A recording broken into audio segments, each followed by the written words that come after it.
ಜಪಾನ್ನಲ್ಲಿ ಒಂದು ಕಾನ್ಫರೆನ್ಸ್ ನಡೆಯುತ್ತೆ. ಆ ಕಾನ್ಫರೆನ್ಸ್ ನಲ್ಲಿ ಭಾರತದ ಒಂದು ರೆಪ್ರೆಸೆಂಟೇಟಿವ್ ಆಗಿ ಇವರು ಹೋಗಿ ನಮ್ಮ ಭಾರತದ ಹೆಸರನ್ನ ಮತ್ತಷ್ಟು ಉತ್ತುಂಗಕ್ಕೆ ಹೇರಿಸ್ತಾರೆ.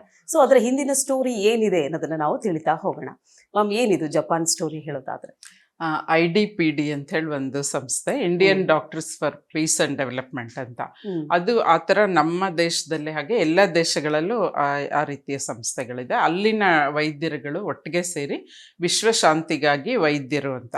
ಅಂದರೆ ನಾವು ಬರೀ ವೈದ್ಯ ಲೋಕ ಅನ್ನೋದು ಬರೀ ವೈದ್ಯರು ಕೇವಲ ಆರೋಗ್ಯ ರಕ್ಷಣೆಗಾಗಿ ಮಾತ್ರ ಅಲ್ಲ, ಒಂಥರದ್ದು ಇಡೀ ಪ್ರಪಂಚದಲ್ಲಿ ಶಾಂತಿ ಕೂಡ ಬೇಕು.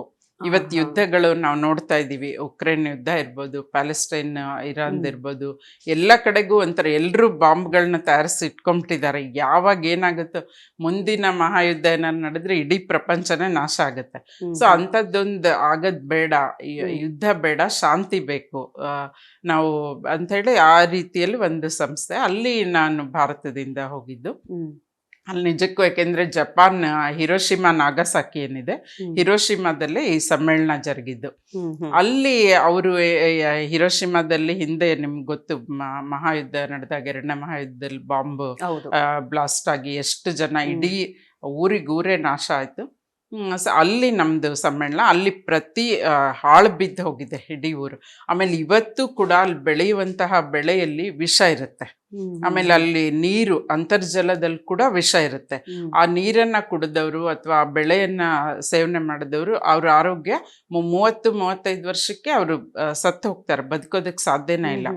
ಗರ್ಭಿಣಿಯರಲ್ಲಿ ಮಗು ಒಳಗೆ ಬೆಳವಣಿಗೆನೇ ಆಗಲ್ಲ, ಅಂತಹ ಪರಿಸ್ಥಿತಿ. ಸೊ ಅಲ್ಲಿ ನಮ್ಗೆ ಕಣ್ಣೀರಲ್ಲ, ಕಣ್ಣಲ್ಲಿ ರಕ್ತನೇ ಬರುತ್ತೆ ಅಲ್ಲಿನ ಪರಿಸ್ಥಿತಿ ನೋಡಿದ್ರೆ. ಆಮೇಲೆ ಅಲ್ಲಿ ಆ ಸಂದರ್ಭದಲ್ಲಿ ಅಲ್ಲಿ ಯಾರ್ಯಾರು ಕೆಲಸ ಮಾಡಿದ್ರಲ್ಲ ವೈದ್ಯರು, ಅವ್ರುಗಳೆಲ್ಲ ಸೇರಿದ್ರು. ಅವರು ತಮ್ಮ ಅನುಭವವನ್ನ ನಮ್ಮ ಜೊತೆ ಹಂಚ್ಕೊಂಡ್ರು. ಒಬ್ಬ ವೈದ್ಯರು ಅಲ್ಲಿ ಜಪಾನ್ನಲ್ಲಿ, ನಿಮ್ಗೆ ಗೊತ್ತು, ದೀರ್ಘಾಯಸ್ಸು, ಅವ್ರಿಗೆ 100 ವರ್ಷದ ಒಬ್ಬ ವೈದ್ಯರು ಇದ್ರು. ಒಬ್ಬರೇ 98 ವರ್ಷದವರು. ಅವಾಗ ಯುದ್ಧ ನಡೆದಾಗ ಅವ್ರು ಇನ್ನೂ ಚಿಕ್ಕವರು, ಆಗ್ತಾನೆ ಮೆಡಿಕಲ್ ಮುಗಿಸಿ ಹೊರಗಡೆ ಬಂದಿರೋಂಥವ್ರು. ಅವ್ರು ಹೇಳ್ತಾ ಇದ್ರು ಹೇಗಿತ್ತು ಪರಿಸ್ಥಿತಿ. ಒಂದು ಮನೆ ಹೊರಗಡೆ ಹಿಂಗೆ ಬೆಳಗಿನ 9 ಗಂಟೆ ಸಮಯದಲ್ಲಿ ಅದು ಬಾಂಬ್ ಬ್ಲಾಸ್ಟ್ ಆಗಿದ್ದು.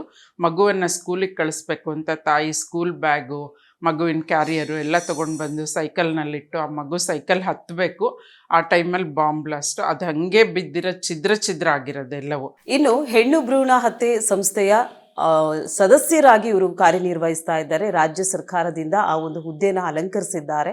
ಸೊ ಈ ಒಂದು ಹಿನ್ನೆಲೆ ಏನು ಅಂದ್ರೆ, ಯಾಕೆ ಇದನ್ನ ಸ್ಥಾಪನೆ ಮಾಡಲಾಯಿತು, ಏನು ಅನ್ನೋದನ್ನ ನಾವು ಅವ್ರ ಬಾಯಿಂದಲೇ ಕೇಳ್ತಾ ಹೋಗೋಣ. ಹೆಣ್ಣು ಭ್ರೂಣ ಹತ್ಯೆ ಮುಂಚಿನ ದಿನಗಳಿಂದಲೂ ಕೂಡ ಬರ್ತಾ ಇದೆ. ಸೊ ಈಗಲೂ ಕೂಡ ನಾವೆಲ್ಲರೂ ಕೂಡ ಎಜುಕೇಟೆಡ್ ಆಗಿದ್ದೀವಿ, ಬುದ್ಧಿವಂತರು ಇದ್ದೀವಿ, ವಿದ್ಯಾವಂತರು ಇದ್ದೀವಿ. ಆದ್ರೂ ಕೂಡ ಈ ರೀತಿಯಾದಂಥ ತಪ್ಪುಗಳು ಸಮಾಜದಲ್ಲಿ ನಡೀತಾ ಇದೆ. ಸೊ ಇದ್ರ ಬಗ್ಗೆ ನೀವೇನು ಹೇಳೋಕೆ ಇಷ್ಟಪಡ್ತೀರಾ? ಯಾಕೆಂದ್ರೆ ನೋಡಿ, ಹೆಣ್ಣು ಭ್ರೂಣ ಹತ್ಯೆ ಅನ್ನೋದು ಮೊದಲು ಹೆಣ್ಣು ಶಿಶು ಹತ್ಯೆ ಮಾಡ್ತಾ ಇದ್ರು. ಅಂದ್ರೆ ಭ್ರೂಣ ಹತ್ಯೆಗೆ ಮುಂಚೆ ಶಿಶು ಹತ್ಯೆ, ಹುಟ್ಟಿದ ನಂತರ ಮಗುವನ್ನ ಅದೇ ಬಿಟ್ಬಿಟ್ಟು ಸಾಯಿಸೋದಿರ್ಬೋದು, ನೀರಲ್ಲಿ ಮುಳುಗಿಸಿ ಸಾಯಿಸೋದಿರ್ಬೋದು. ಸೊ ಪಾಂಡಿಚೇರಿಯಲ್ಲಿ ಒಂದು ಘಟನೆ ಅಂತೂ ಕುಕ್ಕರ್ನಲ್ಲಿ ಹಾಕಿ ಬೇಯಿಸಿದ್ದಾರೆ ಮಗುನ ಸಾಯಿಸಕ್ಕೆ. ಸೊ ಇವೆಲ್ಲ ನಮ್ಗೆ ಬಹಳ ಒಂಥರ ಆತಂಕಕಾರಿ ಮತ್ತು ದಿಗಿಲು ಹುಟ್ಟಿಸುವಂತ ಸಂಗತಿಗಳು. ಅದಾದ ನಂತರ ಹೆಣ್ಣು ಭ್ರೂಣ ಹತ್ಯೆ ಯಾವಾಗ ಶುರುವಾಯಿತು ಅಂದ್ರೆ, ಈ ಅಲ್ಟ್ರಾಸೌಂಡ್ ಸ್ಕ್ಯಾನಿಂಗ್ ಏನು ಶುರುವಾಯಿತು, ಸೊ ಧ್ವನಿ ಅಲೆಗಳ ಮುಖಾಂತರ ನಾವು ಭ್ರೂಣದ ಬೆಳವಣಿಗೆಯನ್ನ ಮತ್ತೆ ಆರೋಗ್ಯವನ್ನ ಕಂಡುಹಿಡಿಯೋಕೆ ವೈದ್ಯ ಲೋಕದಲ್ಲಿ ಬಂದಿರುವಂತ ಆವಿಷ್ಕಾರ ಅದು. ಅದು ನಮಗೆ ಮಾನವನ ಒಳಿತಿಗೆ ಸಹಾಯ ಆಗಬೇಕು. ಯಾವುದೇ ಆವಿಷ್ಕಾರ ಆಗಲಿ ಮಾನವನ ಮಾರಕ ಆಗಿ ಪರಿಣಮಿಸಬಾರ್ದು ಮಾನವನಿಗೆ. ಆದ್ರೆ ಇದೇನಾಯ್ತು, ನಮ್ಮ ವೈದ್ಯರು ನೋಡಿದಾಗ ಅಲ್ಲಿ ಹೆಣ್ಣು ಅಥವಾ ಗಂಡು ಅನ್ನುವಂಥ ಒಂದು 3ನೇ ತಿಂಗಳಲ್ಲಿ, ಅಂದ್ರೆ 3.5 ತಿಂಗಳಾಗಿರ್ಬೇಕು, 14 ವೀಕ್ಸಲ್ಲಿ ನಮ್ಗೆ ಗೊತ್ತಾಗುತ್ತೆ ಹೆಣ್ಣು ಅಥವಾ ಗಂಡು ಅಂತ. ಅದನ್ನ ಹೇಳೋದಕ್ಕೆ ಶುರು ಮಾಡಿದಾಗ ನಮ್ಮ ದೇಶದ ವ್ಯವಸ್ಥೆಯಲ್ಲಿ ಏನಿದೆ, ಗಂಡು ಮಗುನೇ ಶ್ರೇಷ್ಠ ಅನ್ನೋದು ಇವತ್ತು ಕೂಡ ಇದೆ. ಗಂಡು ಮಗು ಇದ್ರೆ ಮೋಕ್ಷ ಸಿಗುತ್ತೆ. ಗಂಡು ಮಗು ಇವತ್ತು 4-5 ಹೆಣ್ಮಕ್ಳ ನಂತರ ಒಂದು ಗಂಡು ಮಗು ಆಗೋರ್ಗು ಎಷ್ಟೋ ಜನ ಕಾಯ್ತಿದ್ದಾರೆ.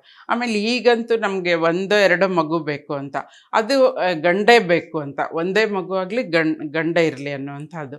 ಸೊ ಆ ರೀತಿಯ ಮನೋಭಾವ ಇರೋದ್ರಿಂದ ಸೊ ವೈದ್ಯರು ಏನು ಮಾಡಿದ್ರು, ಇದು ಹೆಣ್ಣು ಗಂಡು ಅಂತ ಹೇಳಿದಾಗ ಹೆಣ್ಣು ಅಂದ್ಕೂಡಲೇ ಅದನ್ನ ಅಬಾರ್ಷನ್ ಮಾಡ್ಕೊಳ್ಳೋವಂಥ ವ್ಯವಸ್ಥೆ ಶುರುವಾಯಿತು. ಅದು ಎಲ್ಲಿ ಅಂದರೆ ಪಂಜಾಬ್ ಹರಿಯಾಣದಲ್ಲಿ ತುಂಬ ಹೆಚ್ಚಾಗಾಯಿತು. ಸೊ ಆಗ ಒಂದು 10 ವರ್ಷಗಳ ನಂತರ ಅಲ್ಲಿ ಹೆಣ್ಣು ಮಕ್ಕಳ ಸಂಖ್ಯೆ ಕ್ಷೀಣಿಸ್ತು. ಸೊ ತುಂಬ ಕಡಿಮೆ ಆದಮೇಲೆ ಆಗ ಸರ್ಕಾರ ಎಚ್ಚೆತ್ಕೊಳ್ತು. ಆಮೇಲೆ ಮಹಿಳಾ ಸಂಘಟನೆಗಳು ಎಲ್ಲ ಹೋರಾಟಗಳು ಮಾಡಿ ಆಮೇಲೆ ನಂತರ ಎಲ್ಲ ರಾಜ್ಯಗಳಲ್ಲೂ ಶುರುವಾಯಿತು. ರಾಜಸ್ಥಾನ ಆಮೇಲೆ ಕರ್ನಾಟಕಕ್ಕೂ ನಮ್ಮ ನಾರ್ತಲ್ಲಿ ಶುರು ಆದ್ಮೇಲೆ ಸ್ವಲ್ಪ ಕೆಲವು ವರ್ಷಗಳ ನಂತರ ಸೌತಲ್ಲೂ ಸ್ಟಾರ್ಟ್ ಆಯಿತು. ಅದಾದ ನಂತರ 1994 PCPNDT ಆ್ಯಕ್ಟ್ ಅಂತ PNDT ಬಂತು. First prenatal determination, sex determination ಟೆಸ್ಟ್ದು ಅದು ಅದಕ್ಕೊಂದು ಸಮಿತಿ ಮಾಡಿದ್ರು. ಆ ನಂತರ ಈಗೇನಿದ್ರೆ PC ಕೂಡ ಸೇರಿದೆ, ಪ್ರೀ ಕನ್ಸೆಪ್ಷನ್. ಅಂದ್ರೆ ನಮ್ಗೆ ಗರ್ಭ ಧರಿಸೋಕ್ ಮುಂಚೆನೆ ನಮ್ಗೆ ಹೆಣ್ಣು ಗಂಡು ಬೇಕಂದ್ರೆ ತಳಿ ವಿಜ್ಞಾನದ ಮುಖಾಂತರ ಈ ಜೆನೆಟಿಕಲ್ ಸೈನ್ಸ್ ಏನಿದೆ ಅದ್ರ ಮುಖಾಂತರ XY ಕ್ರೋಮೋಸೋಮ್ ನಮ್ಗೆ ಗೊತ್ತು, ಗಂಡು ಹುಟ್ಟೋದಕ್ಕೆ ಕಾರಣ XX ಕ್ರೋಮೋಸೋಮ್ಸ್ ಹೆಣ್ಣು. ನೋಡಿ ಸಮಾಜ ಹೇಗಿದೆ ಅಂದ್ರೆ ಹೆಣ್ಣು ಹುಟ್ಟಕ್ಕೂ ಗಂಡು ಹುಟ್ಟಕ್ಕೂ ಗಂಡೇ ಕಾರಣ. ಆದ್ರೆ ಹೆಣ್ಣಿನ ಮೇಲೆ ಅದರ ಆಪಾದನೆ, ಹೆಣ್ಣು ಹುಟ್ಟಿದ್ರೆ ಇವಳು ಬರೀ ಹೆಣ್ಣೆ ಹುಟ್ತಾ ಇದೆ, ಇನ್ನೊಂದು ಮದ್ವೆ ಮಾಡು, ಸೊ ಇವಳನ್ನ ಹೊರಗೆ ಹಾಕೋದಿರ್ಬೋದು, ಆ ಮಕ್ಕಳು ಹೊರಗಡೆ ಬೀಳ್ತವೆ ಅಂಥದ್ದು ಎಷ್ಟೋ ಕುಟುಂಬಗಳು ಇವತ್ತು ನಾವು ನೋಡ್ತಾ ಇದೀವಿ. ಸೊ ಹಾಗಾಗಿ PC ಅನ್ನೋದು ಕೂಡ ಸೇರ್ತು. PC ಅಂಡ್ PNDT ಅಂತ ಹೇಳಿ ಒಂದು ಕಾಯ್ದೆನೆ ಜಾರಿ ಮಾಡ್ತು ಸರ್ಕಾರ. ಅದ್ರ ಮುಖಾಂತರ ಇದು ಎಲ್ಲೆಲ್ಲಿ ಈ ತರದ್ದು ಹೆಣ್ಣು ಭ್ರೂಣ ಹತ್ಯೆ, ಯಾಕೆಂದ್ರೆ ಡಾಕ್ಟರ್ಗಳೇ ಹೇಳೋದು, ರೇಡಿಯಾಲಜಿಸ್ಟು ಗಂಡ ಹೆಂಡತಿ ಅಥವಾ ಅತ್ತೆ ಸೊಸೆ ಬಂದು ಕೇಳಿದಾಗ ಸೊ ಹೆಣ್ಣು ಗಂಡು ಅಂತ ಹೇಳೋದು. ಈಗ ಡಾಕ್ಟರ್ಗಳೇ ಹೇಳ್ದೆ ಇದ್ರೆ ಎಲ್ಲಿ ನಡೆಯುತ್ತೆ ಹೇಳಿ? ಹೌದು, ನಿಜ.